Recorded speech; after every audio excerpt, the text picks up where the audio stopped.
Hello guys, আপনারা দেখেন নিমিষে পাংখাপাড়া উচ্চ বিদ্যালয় পুরে ছাই হয়ে গেল। যে আপনারা দেখেন, আপনাদেরকে আমি সবগুলো দেখানোর চেষ্টা করব, আপনারা দেখতে থাকুন।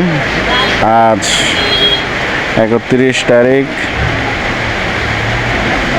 রবিবার,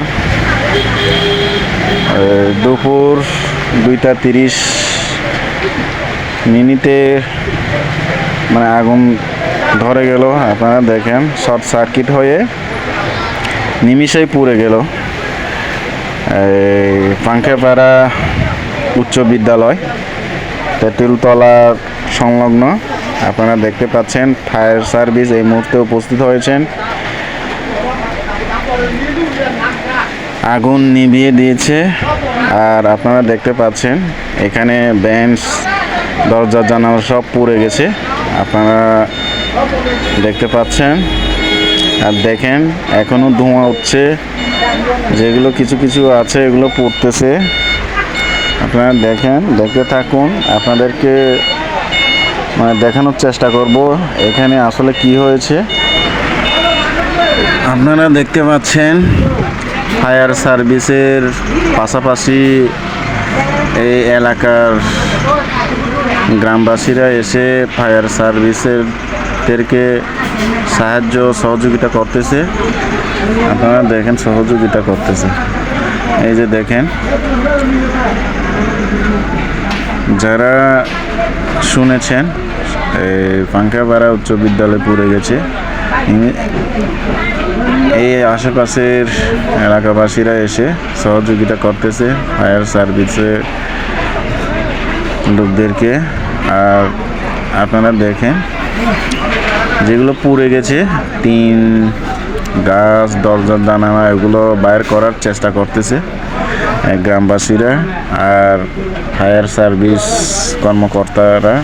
এই যে দেখেন এখনো জ্বলতেছে।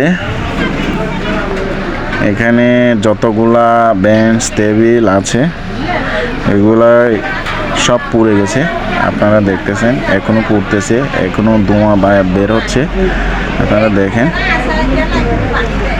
আর এই ভিডিওটা যারা দেখতেছেন আপনারাও আসেন, সহযোগিতা করেন, আগুনটা পুরোপুরি নিভানোর চেষ্টা করি আমরা সবাই মিলে। আপনারা দেখেন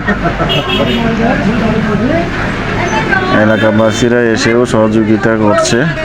এই যে দেখেন সব পুড়ে ছাই হয়ে গেছে। এটা হচ্ছে একবারে তেঁতুলতলার সংলগ্ন পাংখাপাড়া উচ্চ বিদ্যালয়। আপনারা অনেকে জানেন, চেনেন, আর অনেকে জানেন না। আপনাদেরকে আমি দেখানোর চেষ্টা করব আসলে এখানে কতটুকু ক্ষতিগ্রস্ত হয়েছে। যেগুলো পুড়ে গেছে এগুলো মানে সবগুলো হয়ে গেছে, আর কিছু পাওয়া গেল না। এখানে একটা ক্যান্টিন ছিল, যেখানে পানি দিচ্ছে ওখানে একটা ক্যান্টিন ছিল।